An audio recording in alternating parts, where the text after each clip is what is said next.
শহরের দেয়ালগুলো তখন হয়ে উঠেছিল প্রতিবাদের ক্যানভাস।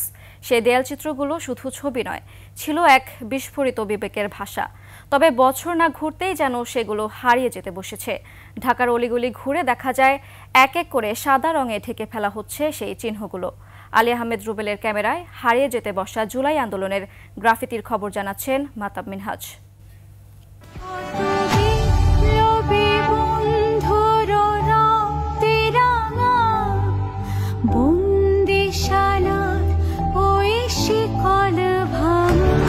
দুই 2024 সালের জুলাই মাস বর্ষপঞ্জির হিসেবে একটি সাদামাটা মাস হলেও সেই জুলাই যেন অন্য কিছু। শিক্ষা খাতে কোটা বিরোধী আন্দোলন গিয়ে ঠেকে এক প্রজন্মের স্বপ্নভঙ্গের ক্ষোভ আর প্রতিবাদের আন্দোলনে। জেনেক্সে শিফট করো, লাইফকে লিফট করো। স্বৈরাচারী শক্তি যখন আন্দোলনকে রুখে দিতে সর্বোচ্চ বল প্রয়োগে ব্যস্ত, তখন কণ্ঠস্বরের জায়গায় ব্যতিক্রমী কিছুর খোঁজে আন্দোলনকারীরা। শহরের আনাচে কানাচে আঁকা হয় বহু প্রতিবাদী গ্রাফিতি। হাজারো তরুণীর কণ্ঠস্বর যেন ফুটে উঠেছিল এই গ্রাফিতিগুলোতে।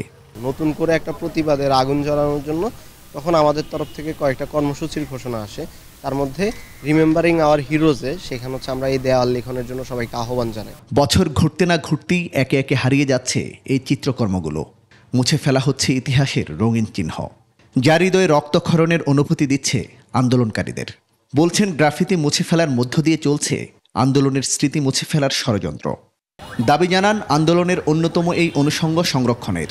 যেই জায়গায় নতুন করেও গ্রাফিতি হয়েছে এই জুলাই কেন্দ্রিক বা জুলাইকে কেন্দ্র করে, সেইগুলো যাতে সংরক্ষণ করা হয়, এই রক্তটা আমরা অনুভব করছি, সেই বিষয়গুলো আমরা আসলে দেয়ালিকার মাধ্যমে, গ্রাফিতির মাধ্যমে তখন দেয়ালে দেয়ালে ফুটিয়ে তুলেছি। এই যে গ্রাফিতিগুলো আমিও এঁকেছি, আমিও হাতে ছাপ দিয়েছি। চাই বাংলাদেশে মাটিতে এই লেখাগুলো থাকুক।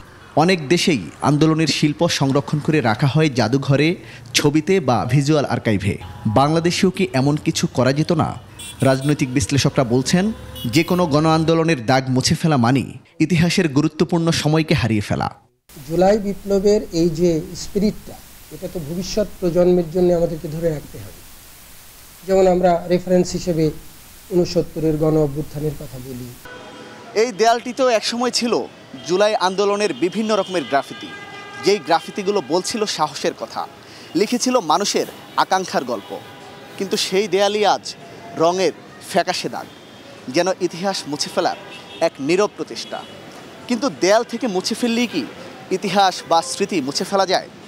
তাই হয়তো এই দেয়ালটি আজ চুপ থাকলেও এই শহরের বাতাস এখনও ধরে রেখেছে সেই গর্জন।